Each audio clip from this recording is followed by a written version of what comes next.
আসসালামু আলাইকুম সবাই কেমন আছেন? আশা করছি সবাই অনেক বেশি ভালো আছেন। আজকে আপনাদের সাথে খুবই আনকমন একটা রেসিপি শেয়ার করব, সেটা হচ্ছে সুজির মালাই চপ। প্রথমেই দেখেছেন আমি ২টা এলাচ একটু ভেজে নিয়েছি। এখন প্যানে দিয়ে দিচ্ছি প্রায় ৩ কাপের মতো হচ্ছে দুধ।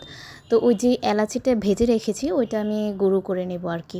চাইলে আপনারা এটা স্কিপও করতে পারবেন, কিন্তু দিলে এটার স্বাদটা অনেক বেশি ভালো হয়। এবার দুধটার মধ্যে আমি দিয়ে দিচ্ছি ১ টেবিল চামচের মতো ঘি। এই ঘিটা দুধটাতে দিয়ে এখন ভালো করে মিক্সড করে নিব।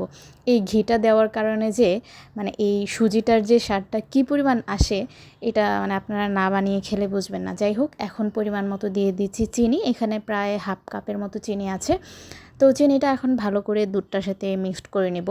আর এবার ওই যে এলাচিটা আমি গুঁড়ো করে রেখেছিলাম এটা দিয়ে দিচ্ছি। ২টা এলাচ গুঁড়ো করে রেখেছিলাম আর কি।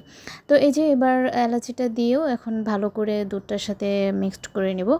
আর আজকের যে রেসিপিটা এটা কিন্তু একদমই আনকমন একটা রেসিপি, আর এটা আমার কাছে খেতে খুবই ভালো লাগে।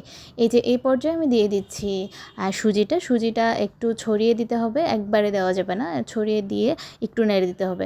এই যে আমি প্রায় ১ কাপের মতো হচ্ছে দিয়ে দিয়েছি সুজি। এবার ভালো করে দুধটার সাথে নেড়ে নিতে হবে যাতে একদম দলা পাকিয়ে না যায়। দলা পাকিয়ে গেলে কিন্তু হবে না, এজন্য বারবার নাড়তেই হবে, আর পুরাটা সুজি একসাথে দেওয়া যাবে না। এই যে যখন দুধটা শুকিয়ে আসবে, সুজিটাও সেদ্ধ হয়ে আসবে, তখন কিন্তু এরকম একটা টেক্সচার আসবে। এটা আপনারা দেখেই বুঝতে পারছেন, সুজির হালুয়া টাইপের আর কি। এই যে এখন আমি একটা বাটিতে নামিয়ে রেখেছি ঠান্ডা হওয়ার জন্য।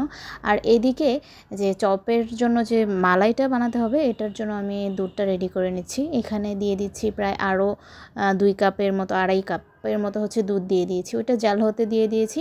আর এইদিকে আমি যে মালাই চপের জন্য যে চপটা, এটা আমি মালাই চপের সাইজের মতো করে বানিয়ে নিচ্ছি। আপনারা এখানে এটা এরকম চ্যাপটা না বানিয়ে গোল করেও বানিয়ে নিতে পারেন, এটা আসলে যার যার পছন্দ। তবে মালাই চপের সাইজটা যেহেতু কিংবা শেপটা যেহেতু এই রকম থাকে যে কোনো মালাই চপেরই, তো এই জন্য আমি এই শেপটাই বানিয়ে নিচ্ছি আর কি।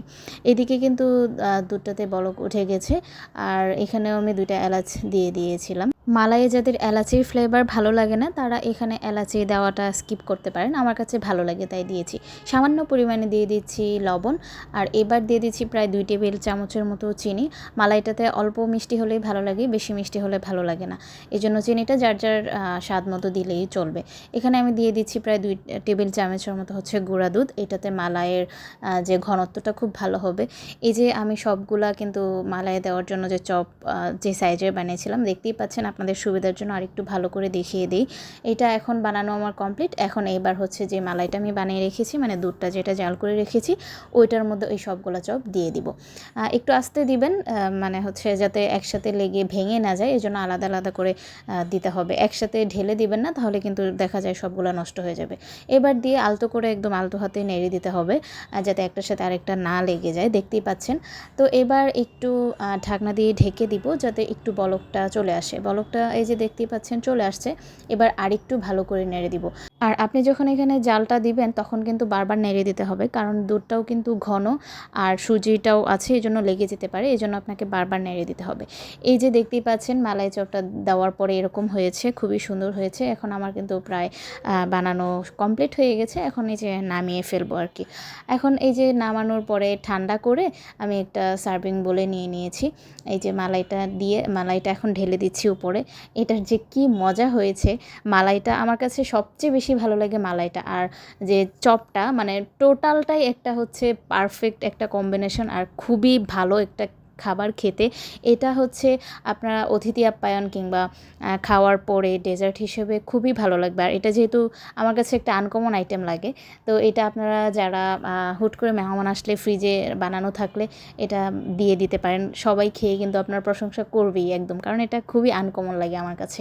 তো এই যে দেখতে পাচ্ছেন আমি কিছু বাদাম দিয়ে ডেকোরেশন করে নিয়েছি। তো আপনাদের কাছে কেমন লাগলো অবশ্যই কমেন্ট করে জানাবেন।